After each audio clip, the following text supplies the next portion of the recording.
नमस्कार। आज हम रॉबर्ट कियोसाकी की जानी मानी किताब है रिच डैड पुअर डैड, उस पर आधारित कुछ नोट्स और लेख देख रहे हैं। मकसद सीधा है, पैसे को लेकर जो दो एकदम अलग सोच हैं उनको समझना। दो पिताओं के जरिए ये बात बताई गई है। तो चलिए देखते हैं क्या है ये सोच का फर्क। बिल्कुल। और ये समझना जरूरी है कि ये चर्चा सिर्फ पैसा कैसे कमाएं इस पर नहीं है। असल बात है हमारी मानसिकता पैसे को लेकर, और फाइनेंशियल लिटरेसी मतलब वित्तीय समझ कितनी जरूरी है।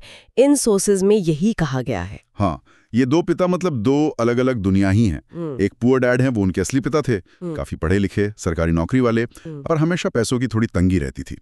और दूसरी तरफ रिच डैड, ये उनके दोस्त के पिता थे, 8वीं पास थे शायद, पर एक सफल व्यवसायी, करोड़पति। और उनकी सलाह भी जाहिर है एकदम अलग थी। बिल्कुल।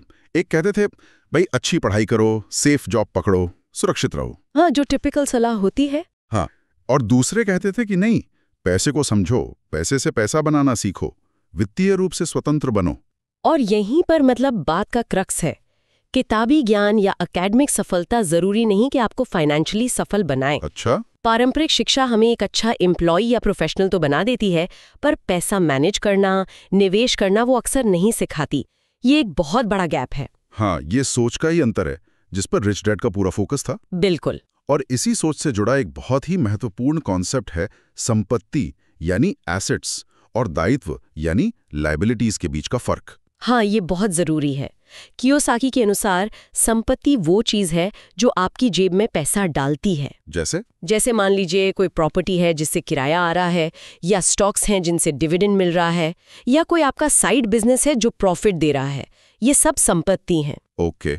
और दायित्व? दायित्व वो है जो आपके जेब से पैसा निकालता है। सीधा सा फंडा, जैसे आपके कार लोन की ईएमआई, क्रेडिट कार्ड का बिल जिस पे ब्याज लग रहा है, या कोई भी ऐसी महंगी चीज जिसकी वैल्यू टाइम के साथ कम हो रही है। अच्छा, तो रिच डैड का सिद्धांत था कि अमीर लोग संपत्ति खरीदते हैं, उसे जमा करते हैं। हाँ, जबकि मिडिल क्लास या गरीब लोग अक्सर दायित्व खरीद लेते हैं और कभी-कभी उन्हें संपत्ति समझ बैठते हैं। जैसे कि एक बड़ा सा घर जिसके लिए बहुत बड़ा लोन लिया हो। एग्जैक्टली। अगर वो घर आपकी जेब से हर महीने मोटा पैसा निकाल रहा है, लोन की किश्त, मेंटेनेंस, टैक्स, तो कियोसाकी के हिसाब से वो आपकी संपत्ति नहीं बल्कि आपका दायित्व है। ये तो सोचने का नजरिया ही बदल देता है। बिल्कुल। ये क्लासिफिकेशन इसीलिए इम्पोर्टेंट है। ये हमें अपनी खर्च करने की आदतों पर, निवेश के फैसलों पर सवाल उठाने को मजबूर करता है। क्या हम सिर्फ चीजें खरीद रहे हैं या वाकई में वेल्थ बना रहे हैं? तो फोकस कंजम्पशन से वेल्थ क्रिएशन पर शिफ्ट करने का है। सही कहा, उपभोक्ता से निवेशक बनने की सोच। तो फिर ये बात घूम फिर कर वहीं आ जाती है, स्कूल की पढ़ाई बनाम असल दुनिया की जो वित्तीय समझ है। कियोसाकी साफ कहते हैं कि स्कूल हमें नौकरी के लिए तो तैयार करता है, पर पैसे को कैसे हैंडल करना है ये नहीं सिखाता। हाँ, रिच डैड की सीख एकदम अलग थी। वो कहते थे पैसे से डरो मत, उसे समझो, टैक्स के नियम जानो, ये जरूरी है, अपना कुछ काम शुरू करने की सोचो। मतलब सिर्फ कमाना नहीं, कमाए हुए पैसे को संभालना और बढ़ाना भी सीखना है। बिल्कुल। और ये जो फाइनेंशियल लिटरेसी है, ये एक स्किल है। इसे अक्सर हमें स्कूल सिस्टम के बाहर खुद ही सीखना पड़ता है, एक्टिवली सीखना पड़ता है। तो ये जो पारंपरिक सलाह है कि बस एक अच्छी नौकरी मिल जाए, उस पर सवाल उठाना जरूरी है। सेल्फ एजुकेशन बहुत जरूरी है इस मामले में। हाँ, बिल्कुल। अच्छा, तो मान लीजिए किसी को ये बात समझ आ गई, कॉन्सेप्ट क्लियर हो गया, अब आगे क्या? मतलब प्रैक्टिकल कदम क्या है? क्या ये स्रोत कुछ एक्शन लेने लायक सलाह देते हैं? हाँ, कुछ ठोस कदम बताए गए हैं। पहला, अपने खर्चों को ट्रैक करना शुरू करें। पैसा जा कहाँ रहा है ये पता होना चाहिए। ठीक है। दूसरा, संपत्ति बनाना शुरू करें। जरूरी नहीं कि बड़ी शुरुआत हो, छोटे से भी कर सकते हैं।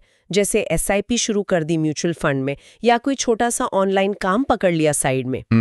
मतलब छोटी शुरुआत भी मायने रखती है। बिल्कुल। तीसरा, कैलकुलेटेड वित्तीय जोखिम लेना सीखें। डरने की बजाय समझदारी से रिस्क मैनेज करना सीखें। तो इसका मतलब ये हुआ कि सिर्फ सैलरी बढ़ने का इंतजार नहीं करना है। छोटे छोटे स्मार्ट कदम उठाकर भी आप अपनी फाइनेंशियल जर्नी शुरू कर सकते हैं। एग्जैक्टली।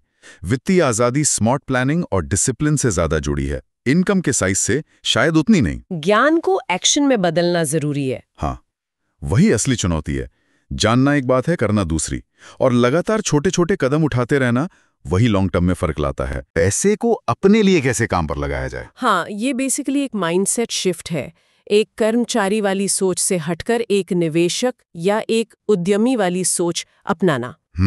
और इस पूरी बातचीत के बाद एक सवाल शायद सोचने लायक है, जो इन स्रोतों से ही उभरता है। क्या? कि क्या वो चीज जिसे आप आज अपनी सबसे बड़ी संपत्ति मानते हैं, हो सकता है वो आपका घर हो, क्या वो वाकई आपकी फाइनेंशियल हेल्थ को मजबूत कर रही है, या फिर कियोसाकी की परिभाषा के हिसाब से कहीं वो आपकी सबसे बड़ी लायबिलिटी तो नहीं बन गई है? ये वाकई सोचने वाली बात है। बहुत दिलचस्प।